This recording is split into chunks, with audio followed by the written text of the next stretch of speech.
আজকে যে সত্যি ঘটনাটা শুরু করছি সেটা উত্তরপ্রদেশের চিত্রকূট এলাকার একটা ঘটনা। 22 আগস্ট রাত্রেবেলায় 11টার সময় রাস্তায় টিপটিপ বৃষ্টি পড়ছে। একটা স্করপিওতে এক ভদ্রলোক গাড়ি চালাচ্ছেন, তার ঠিক পাশেই অন্য একজন, আর পেছনের সিটে বসে রয়েছে আরো দুজন। মোট 4জন এগিয়ে চলেছে রাস্তা দিয়ে, ঠিক যেন তারা পার্টি করতে করতে এগিয়ে যাচ্ছে। 4জনেই ড্রিঙ্ক করছে, 3জন কিন্তু কম ড্রিঙ্ক করছে, আর চতুর্থ জন যে ড্রাইভার সিটে, তাকে একটু লার্জ পেগ বানিয়ে দেওয়া হচ্ছে, ঠিক যেন 3জন যুক্তি করে ড্রাইভার সিটে বসা মানুষটাকে বেশি বেশি করে নেশা করাতে চাইছে। এইভাবেই গাড়িটা এগোচ্ছিল। হঠাৎ করে পেছনে বসে থাকা একজন ভদ্রলোক ড্রাইভার সিটে বসে থাকা মানুষটার গলায় চেপে ধরে, শ্বাস রোধ করে সবাই মিলে তাকে মেরে ফেলে। মেরে ফেলার পরে তাকে টেনে সরিয়ে ড্রাইভারের পাশের সিটে বসিয়ে দেওয়া হয়, আর যে পাশে বসেছিল সে আসে ড্রাইভার সিটে। গাড়িটা দাঁড়িয়েছিল, সে হঠাৎ করে যে মারা গেছে তার ফোনটা নিয়ে নেয়। ফোনটা নেওয়ার পরে দেখে ফোনটা লক করা রয়েছে। তখন তার আঙুলের ফিঙ্গারপ্রিন্টের সাহায্যে, মানে মৃত মানুষটার ফিঙ্গারপ্রিন্টের সাহায্যে ফোনটাকে আনলক করা হয়। ফোনের গ্যালারিতে গিয়ে কিছু দেখা হয়। দেখার পরে সেই ভদ্রলোক এতটাই রেগে যায় যে মৃতদেহের উপরে বারবার আঘাত করতে থাকে, চড় থাপ্পড় লাথি। কিছুক্ষণ পরে পেছনে বসে থাকা দুজন বন্ধু বলে যে আর রাগ করে লাভ নেই, আমরা কিন্তু আসল বদলা নিয়ে ফেলেছি, এবার বলো যে বডিটা কি করা হবে। ভদ্রলোক যে ড্রাইভার সিটে বসেছিল সে নিজেকে একটু কন্ট্রোল করে নেয়, তারপরে আবার গাড়ি চালাতে শুরু করে। 1-1.5 ঘন্টা এইভাবেই গাড়িটা রাস্তায় বিভিন্ন এলাকায় ঘুরতে থাকে। 4জনেই ভাবছিল বডিটাকে কি করা হবে। শেষ পর্যন্ত বমরৌলি বলে একটা রেলওয়ে স্টেশন, তার কাছে ছিল রেলওয়ে ট্র্যাক। 3জনে মিলে স্করপিও থেকে বডিটাকে নামিয়ে নিয়ে সেই রেলওয়ে ট্র্যাকের উপরে শুইয়ে দেয়। তারপরে অপেক্ষা করতে থাকে কখন ট্রেন আসবে। তারপরে ট্রেন আসে। ট্রেন আসার পরে ট্রেন সেই বডিটার উপর দিয়ে চলে যায়, বডি ছিন্ন ভিন্ন হয়ে যায়। 3জন এগিয়ে আসে, এসে বডির অবস্থা দেখে। দেখার পরে তাদের মনে হয় যে না, এখনো কিন্তু শনাক্ত করা যাবে, তাহলে আর একবার যদি এটার উপর দিয়ে ট্রেন যায় তাহলে ঠিকঠাক হবে। আবার বডির বিভিন্ন অংশগুলো ঠিকঠাক করে আবার ট্র্যাকের উপর রেখে দেওয়া হয়। আবার অপেক্ষা করা হয় গাড়িটা আসুক। কিছুক্ষণের মধ্যে গাড়ি আবার চলে আসে। আবার সেই একত্রিত করা বডির উপর দিয়ে গাড়ি চলে যায়। এবার 3জন এগিয়ে এসে দেখে তাদের মনে হয় এবার ঠিক আছে। এবার তারা 3জনেই সেই স্করপিওটাকে নিয়ে গিয়ে, স্করপিওটা যেটাতে 4জনে বসেছিল সেটা ছিল এই মৃত ব্যক্তির, স্করপিওটাকে নিয়ে গিয়ে চিত্রকূটের একটা জঙ্গলি এলাকায়, একটা গর্ত টাইপের জায়গায়, যেখানে একটা চাকা ঢুকিয়ে দেওয়া হয়, স্করপিওটাকে ছেড়ে দেওয়া হয়। 4জন যখন স্করপিওতে বসে পার্টি করছিল, ঠিক তার পেছনে ছিল আরো একটা স্করপিও, যেটাতে এই 3জনেরই আরো একজন সঙ্গী ছিল। সে পেছন পেছন ঠিক প্রথম স্করপিওটা যেদিকে যাচ্ছিল, সেকেন্ড স্করপিওটা সেম সেদিকেই অনুসরণ করছিল। এই 4জন চিত্রকূটের জঙ্গলে স্করপিওটাকে দাঁড় করিয়ে রাখে আর পেছনের গাড়িটাতে এসে বসে। এদিকে 23 আগস্ট মর্নিং এ বডিটাকে রেলওয়ে ট্র্যাকের উপরে পড়ে থাকতে দেখা যায়। প্রথম দেখায় দেখে এটাই মনে হয়েছিল যে এটা একটা সুসাইড কেস বা কোনো দুর্ঘটনা। বডিটাকে একত্রিত করে ফরেনসিক ল্যাবে পাঠানো হয়। পুলিশ জানার চেষ্টা করছিল যে এই বডিটা কার। শনাক্ত করার মতো কিছুই ছিল না, আর আইডেন্টিটি কোনো কার্ডও তার কাছে ছিল না। পুলিশ 72 ঘন্টা অপেক্ষা করার পর কিছু ফটোগ্রাফ তুলে রেখে 26 আগস্ট 2025-এ সেই বডিটার অন্তিম সৎকার করে দেয়। এদিকে 24 আগস্ট চিত্রকূটের জঙ্গলি এলাকায় একটা স্করপিও দেখতে পাওয়া যায়। স্করপিওটা কার যখন পুলিশ টিম জানতে চাইছিল, তখন জানা যায় রণধীর সিং যাদব 40 বছর বয়সী একজন বিজেপির নেতা। তিনি ওই এলাকার জেলা পঞ্চায়েতের পূর্ব সদস্য। তার স্ত্রী বাবলি সিং যাদব, সে হচ্ছে জেলা পঞ্চায়েতের বর্তমান সদস্য। বেশ ক্ষমতাবান ধনী একটা ফ্যামিলি। অন্যদিকে 23 আগস্ট সকালবেলায় বাবলি সিং যাদব আর তার শ্বশুর মশাই দুজনে পুলিশ স্টেশনে গিয়ে কমপ্লেন করেছিলেন যে তার হাজবেন্ডকে খুঁজে পাওয়া যাচ্ছে না। গাড়িটা যখন পাওয়া যায় তখন মনে করা হয় যে পূর্ব পঞ্চায়েত সদস্য রণবীর সিং যাদবকে কেউ কিডন্যাপ করে নিয়েছে। র্যানসামের জন্য হয়তো কল আসবে বলে অপেক্ষা করতে থাকা হয়। পরবর্তীতে 2-3 দিন কেটে গেলেও যখন সেই ধরনের কোনো কল আসেনি, তখন ওই যে বডিটা রেলওয়ে ট্র্যাকের কাছে পাওয়া গেছিল, সেই বডিটা যদি এনার বডি হয় ভেবে তার বাবাকে জানানো হয়েছিল। তার বাবা গেছিল, চেহারা দেখে বোঝার কিন্তু কোনো উপায় ছিল না। পরনের জামা কাপড়, বিশেষ করে ভেতরের যে আন্ডারগার্মেন্ট, সেগুলো দেখে শনাক্ত করা হয় যে ওটা রণবীর সিং যাদবের বডি।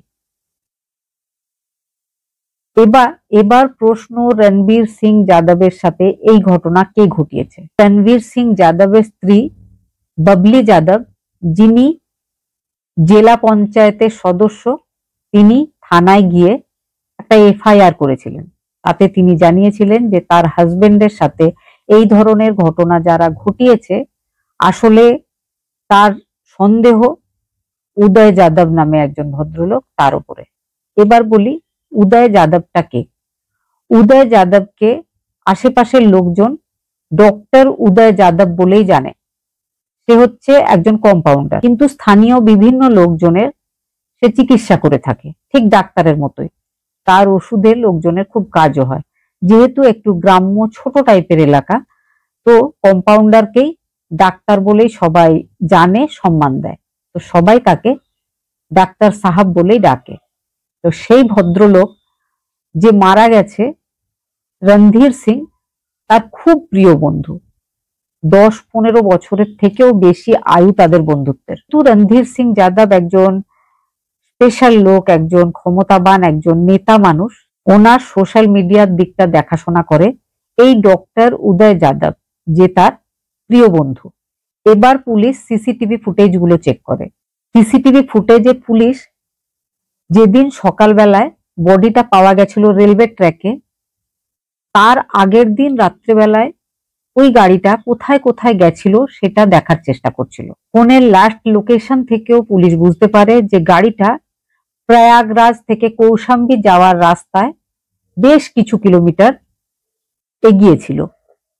এবার সিসিটিভি ফুটেজে ওই গাড়িটাকেই ট্র্যাক করে দেখার চেষ্টা করা হচ্ছিল যে গাড়িটা কোথায় কোথায় গেছিল, বা সেই সময় গাড়িতে আর কে কে ছিল। সব সময় কিন্তু গাড়ির কাঁচ তোলা ছিল বলে পুলিশ টিম বুঝতে পারছিল না যে গাড়িতে কে কে ছিল। হঠাৎ করে একটা ছোট দোকানের কাছে গাড়ির পেছন সিটের একটা কাঁচ নামতে দেখা যায়। মিনিট 2-এর জন্য সেই ছোট দোকানে দাঁড়িয়েছিল গাড়িটা। কিছু একটা জিনিস কিনে আবার কাঁচটা তুলে দেওয়া হয়।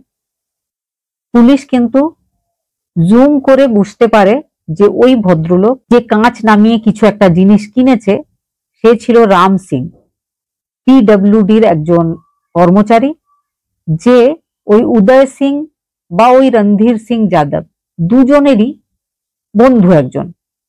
এবার টিমের একজনকেই চিনতে পারে পুলিশ, সেটা হচ্ছে রাম সিং। কিছুক্ষণের মধ্যেই রাম সিংকে পুলিশ অ্যারেস্ট করেছিল। রাম সিংকে অ্যারেস্ট করে যখন জিজ্ঞাসাবাদ হয়, তখন যে ব্যাপারটা সামনে আসে সেটা এখন বলবো।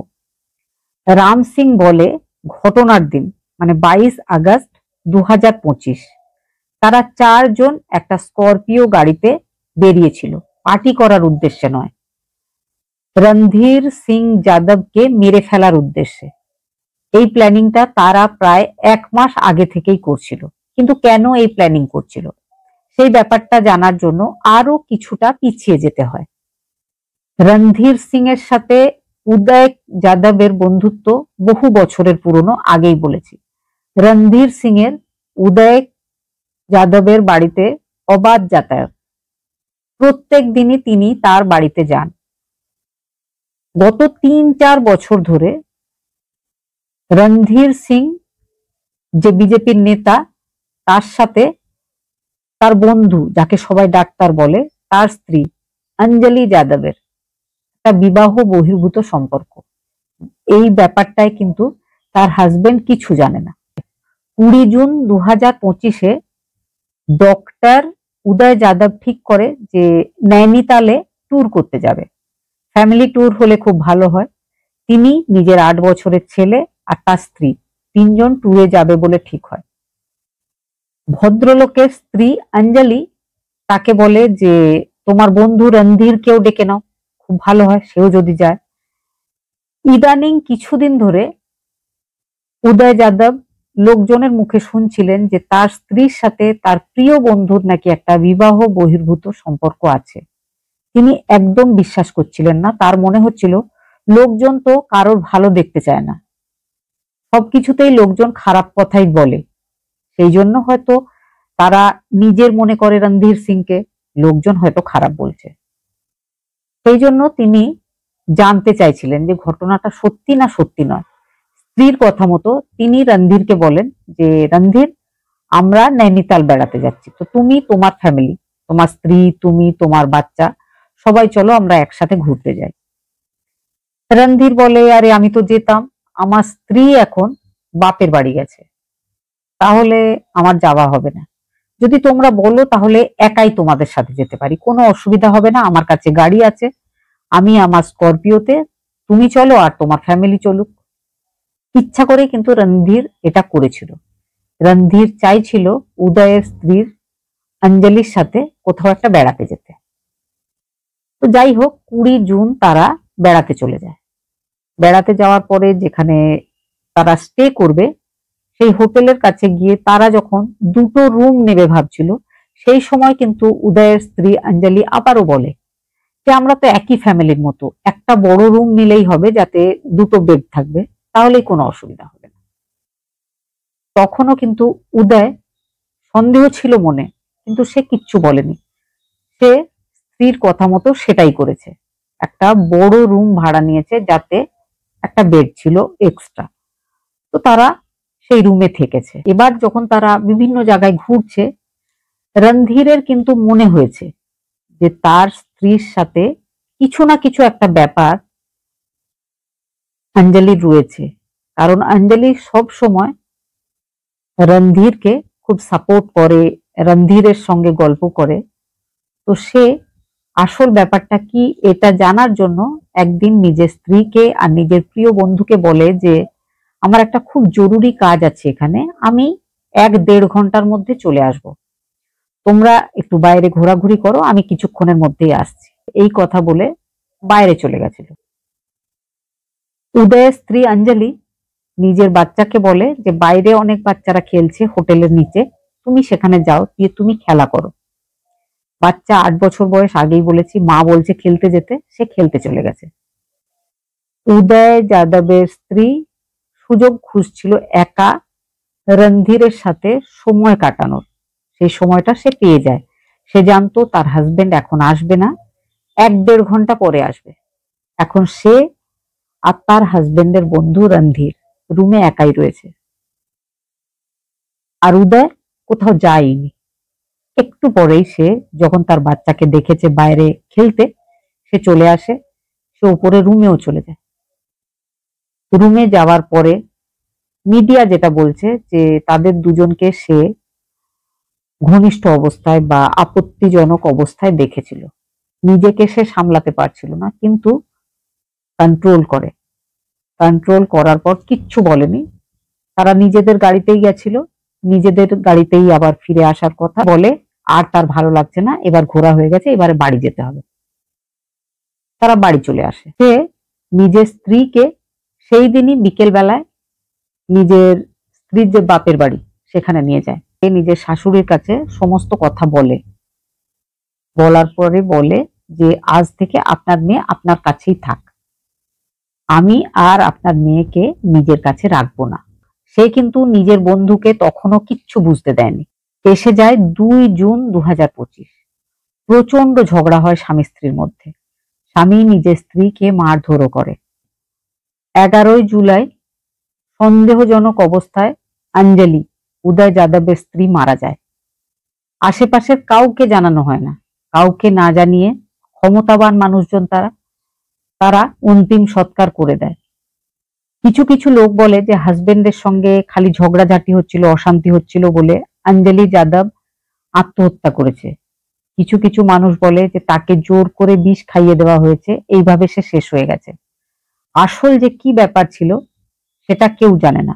তবে নর্মাল ডেথ ছিল না। হয় সে নিজেকে শেষ করে দিয়েছে বা তাকে জোর করে তার মা বা তার হাজবেন্ড এরা শেষ করে দিয়েছে। আসল ব্যাপারটা কি সেটা এখনো জানা নেই, সেটা তদন্তের বিষয়। 11 জুলাই যখন স্ত্রী মারা যায়, সোশ্যাল মিডিয়াতে সে অনেকগুলো পোস্ট করেছিল যে তার সব শেষ হয়ে গেল, তার স্ত্রী তার পৃথিবী ছিল, সে দুনিয়া ছেড়ে চলে গেছে। আর স্ত্রীর ডেড বডি জড়িয়ে ধরে সে প্রচুর কান্নাকাটি করে। আশেপাশের যে লোকজনরা সে সময় উপস্থিত ছিল তারাই এই কথা জানিয়েছে পুলিশ টিমকে। উদয় যাদবের স্ত্রী অঞ্জলির মারা যাওয়ার পরে উদয় যাদব ঠিক করে ফেলে যে এবার যে কোনো প্রকারে রণধীর সিং যাদবকে পৃথিবী থেকে সরাতে হবে, কারণ তার জন্যই তার সুখের জীবন নষ্ট হয়ে গেছে, তার স্ত্রী তাকে ছেড়ে চলে গেছে। এবার সে প্ল্যানিং করে। প্ল্যানিং এ ছিল তার প্রিয় বন্ধু রাম সিং, যে পিডব্লিউডির কর্মচারী, আগেই বলেছি। সঙ্গে ছিল তার এক খুড়তুতো ভাই সুজিত। স্করপিওর পেছন সিটে ছিল বিজয় যাদব নামের একজন বন্ধু, যে পেছনে আরো একটা স্করপিও নিয়ে অনুসরণ করছিল রণধীর সিং এর এই স্করপিওটাকে। এই কজন। আর এই যে প্ল্যানিংটা করেছিল আরো একজন মহিলা। সে মহিলা ছিল তার স্ত্রী অঞ্জলির মা বা তার শাশুড়ি, যার নাম ছিল লীলা যাদব। তাকেও বর্তমানে অ্যারেস্ট করা হয়েছে। দুজনকে অ্যারেস্ট করা হয়েছে, বাকিরা এখনো পলাতক। উদয় যাদবকে এখনো পুলিশ খুঁজছে। উদয় যাদবের সাথে রণধীর সিং যাদবের ফোনটাও রয়েছে। এবার বলি, মৃত রণধীর সিংকে বারবার মেরেছিল উদয় যাদব। তার ফোনে এমন কিছু আপত্তিকর ফটো ছিল উদয়ের স্ত্রীর, যে উদয় রণধীরকে মেরে ফেলার পরও নিজেকে সামলে রাখতে পারেনি। যাই হোক, একটা বিবাহ বহির্ভূত সম্পর্ক দুটো ফ্যামিলিকে একদম নষ্ট করে দিয়েছে।